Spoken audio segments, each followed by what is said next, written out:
always nice to get a standing ovation from Elizabeth. She's always standing up. Ironically, that's what the Conservatives said they were going to do too. They were going to stand up for Canada. I just want to start where Tom ended. Tom said, and it's an honor to be in this panel with Tom and Holly and Bruce, and to be here actually, with the Green Party. Tom says, thank you. Tom said evidence is observation. I agree. He said communication is crucial. I agree. He said protecting the environment is good for the economy. Absolutely. And I say that as an economist. He said that, the austerity impacts, we don't fully know where they are. We've not had a complete accounting. I totally agree. We took the government to court on that issue back in 2012-13. And actually, he also, and that quote that's still up there, it's a tragedy when people start to go off on their own theories and not listen to the scientific evidence. It's incredible irony that Bruce said, but there's hope, I think, as well, that even, someday the Prime Minister's going to see that. Like he could play on both sides of the fence, but he'll see the importance of evidence. And it was an economist, believe it or not, an economist that said, when the facts change, I change my mind. What do you do, sir? That was Maynard Keynes. So I think that, we heard from Tom as well, to challenge our beliefs. What a great thing to say. And what a great professor he must be, which I aspire to be now. So evidence-based policy making, a few questions. Number one, do legislatures get the information they need to debate policy to hold the government to account? Rarely, almost never. Is this a serious problem? Yes. Major implications for our democracy, for the trust in our institutions. I think major implications for our social well-being as we go forward. Is it fixable? Or to quote one of my favorite musicians, Dave Matthews, have we come too far to turn it around? Absolutely. No, I think it is fixable. Absolutely, it's fixable. We have need and we have opportunity. And we can thank, in some degrees, the Prime Minister and the Conservative government for that. But it's going to require some new leadership, and it's going to require a very different approach. So my vantage point, a little bit like Tom, but I come at this as a public servant. I'm somebody that worked in the public service, as Bruce said, for 27 years, of different departments, actually including Fisheries and Oceans, Agriculture Canada, and Human Resources, as well as Human Resources Social Development Department. So you can see I have a hard time holding a job. So I wasn't shocked when the Prime Minister didn't renew me after 5 years. But also, so I got to be, as an assistant secretary in other positions, I got to be in cabinet rooms. I've been every single cabinet, priorities and planning, all the policy committees, Treasury Board committees. I got to go to the boardrooms and deputy ministers are meeting with cabinet ministers. I got to see, the briefing. You're moving forward with this tax cut. You're moving forward with a new spending proposal. What evidence was on the table? Did we have enough evidence? I worked at the Privy Council office for 10 years in priorities and planning. So I got to watch the assistant secretaries, the deputy secretaries. They go to the cabinet rooms. They listen to a debate. They come back. When they were happy, it's because they had a good debate. There was evidence on the table. People were arguing, and but it was very respectful. And they were not happy when it was just something was sort of, so to speak, rammed down their throats, or there was no debate. The information was weak that was actually brought to the committee. Then I had this 5 years as being the Parliamentary Budget Officer, like it's crossing the proverbial red line in a hockey game sense. So now instead of supporting the executive after 27 years, I get to support Parliament. I get to to spend time with people amazing people like Elizabeth and Bruce, brief them on where's the economy going, what's the cost of this thing, etc. And then so you get to see this different perspective, and you get to see the complete asymmetry of information, where the executive has 350,000 employees, big operating budgets of finance and treasury and some good policy departments, some of which is being cut back. But they can not have the information to hold that important job, to hold the government to account that Tom talked about. And again, as a public servant, we have all these policies. We're great at making policies. So we have Treasury Board rules and rules around memorandums of cabinet. So before a Prime Minister makes a decision, a Finance Minister decision, we have to make sure that we have that information was provided. So we had to check off the proverbial boxes. And when I was the Assistant Secretary and macroeconomic policy, I would steer the budget literally through the Prime Minister's office and through Cabinet. And so there was somebody else was doing it at finance. So we'd make sure that Prime Minister, was he briefed on this issue? Does he know about this? Does he know about that? Have we looked at these issues? Have we highlighted the risks? That was my job. And if I didn't do my job, I was letting the system down, at least in terms of that support on the executive side. But then when you work for Parliament, again, so information is well defined for the executive, for public servants. Again, this important role of the power of the purse, the Constitution. People like Elizabeth and Bruce, we send them to Ottawa to hold the executive to account. Where is the standards of information that they need? It's not written down anywhere. And it's so easy for the people in power to say, we don't need to give them that. We don't need to tell them what the cost of the war is. We don't need to tell them whether old age security is sustainable or not. We don't need to give them the real numbers in F-35, et cetera, et cetera. But we entrust them. As individuals, we want lots of information before we make decisions. So if you're buying a house, you're buying a computer, and I'm on my way here, I'm going through the airports, I see people with their iPads and their phones, they're checking out this computer, that computer. We're always making benchmarks and comparisons. But as political leaders, they're not spending their own money. They're spending other people's money. And this money comes from this sort of common pot, this consolidated revenue fund. So we entrust them to use that information. It's a lot of trust. And so at the same time, we need these checks and balances. So is it good? Is it good to have information? Good information and analysis is it important? It's important for decision making, for your own perspectives, absolutely for debate. Because as Tom said, no one has a monopoly on the truth. There is we tend to know little bits and pieces of the truth, but if you need to listen, we talked about that at breakfast this morning, there's always public policy trade-offs on all these issues. And if you're like a parliamentary budget officer and you're just looking at the money, you kind of know where that edge is. You try to force them into have these bigger conversations. When you're costing a war, did you know that we have to set aside money for death and disability? When you're looking at fighter planes, these planes are twice as expensive. What does it mean for the Navy? Or if you're looking at old age security, if you're cutting the GST, then you're cutting corporate income taxes, then you're going and say, well, old age security is no longer sustainable. You're reminding those people that you've made the trade-offs. So you want to force the political leaders to do this. From my personal perspective, what is the state of affairs in terms of evidence-based policy making? It's at a record low. I've never seen transparency this low.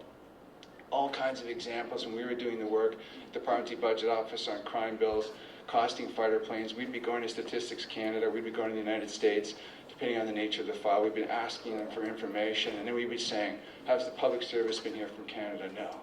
So again, we're moving legislation forward on crime bills. We'd be going to Statistics Canada asking for statistics. We've changing this Truth in Sentencing Act. We're changing remands. Has anybody asked for this information? What's the impact on the provinces? No, you're the first people. I said, it's already in second reading. How can this possibly be the case? We go to Washington on fighter planes where they have a long history of spending huge amounts of money, probably wasting a lot of it, truly wasting a lot of it on military equipment. And we've been asking, we'd go to the project management offices and we'd be saying, had anybody, the Canadians, have they been here? Are they participating in these conferences on the cost of these fighter planes, these F-35s? No, you're the first people. And so, again, you start to get worried. So I've never, you get worried in a big way, but I've never seen it this bad. I know, having been in public service for many years and worked for many leaders in the public service, they would never let that be the case. And so I think what happens is we're completely undermining our institutions right now. The trust is getting weaker, and you can see it. And I think we could feel it. You can see it in the numbers, but we can feel it. We're drifting on policy. I'm a teacher now, like Tom and Holly, so I've spent time with students, and they're just so frustrated that all these big issues, we're not fixing anything. We're not looking at the issues from a longer-term perspective, on the environment, which is close to your hearts, on education, on other issues, on innovation, productivity. So, I get that in the classroom on a day-to-day basis. We are planting seeds for future fiscal problems. Just as Tom said, we don't have a detailed accounting on where the cuts were taking place when we moved to austerity in budget 2012. So we don't know what money is going to have to be put back. No one's filling in that gap. No one's calculated. So I think, again, these are future fiscal problems. So from my own experience, for me, budget 2012, and Tom has already talked about, that was the boiling point for me. So after I was appointed in 2008, and we had costed wars, and then economic and fiscal projections, and costed Aboriginal educational infrastructure and old age security, et cetera, we got to the point, we lived through stimulus, and we were looking at the impact of stimulus. Budget 2012, the government said, now with its majority, we are now going to freeze spending of all these significant departments for 5 or 6 years, and we're not going to give you any spending plans. So right away, I said, this is like a defining moment. You're the legislative budget office. You know that austerity is very difficult to do. We lived through it through the 1990s. You know we need to see good plans. We need to put them in front of parliamentarians like Bruce and Elizabeth, get them to scrutinize it. If we're going to do it, let's do it in a good way so we know where the cuts are taking place, that we're debating the trade-offs. And the government said, no, you're not going to see the plans. I said, well, I'm the parliamentary budget officer. You have to, I understand that, but you have to give this to Parliament. They have to vote on those authorities. They need to know what has changed. No, they don't need to see that. So then we started exchanging letters through that, 2012. We started exchanging letters with deputy ministers. All the deputy ministers said, no, you're not going to get the plans. I said, this is unheard of. And I went to met with the clerk of the Privy Council and said, you've got to give Parliament these plans. Then we went to the leader of the official opposition, because he's the leader of the official opposition, said, this is untenable. He said, well, yeah, you should be assessing risk. I said, I know I should be assessing fiscal risk and service level risk, but they're saying I'm exceeding my mandate. So we went to court. A complete failure. There is no accountability if there are no plans. All those cuts that Tom talked about, we should have been debating them. Those plus others in other departments. Are those the right cuts? Could we have, I'm not against austerity per se, but we should at least have the debate as how are we going to go? How are we going to do it? How are we going to manage those risks down the road? Because we know that they're going to exist. But we know as well, right from the very first project we worked on, the cost of the war, that when you don't have information in front of you, you can see the impact right away. You could see it again on the quality of the decision, you could see it on the quality of the debate, and you could see it on the impact on accountability. So when we were costing a war in 2008, our very first project, so we're bean counters, right? So we're working with the Americans and the Brits and the Aussies. How do you cost these things, boots on the ground? What's the right depreciation for that capital? How do actuaries calculate death and disability? Like, we should have been having debates in 2008. What kind of military do we need in the future? Because that capital is all depreciated. That's sitting on, on sands in Afghanistan. Well, how much money do we need to set aside to make sure these veterans that are coming back are going to be dealt with properly? A critical issue that you just know, even as a bean counter. A bald-headed guy like me with glasses knows that there's going to be trouble. The Americans were all over this issue.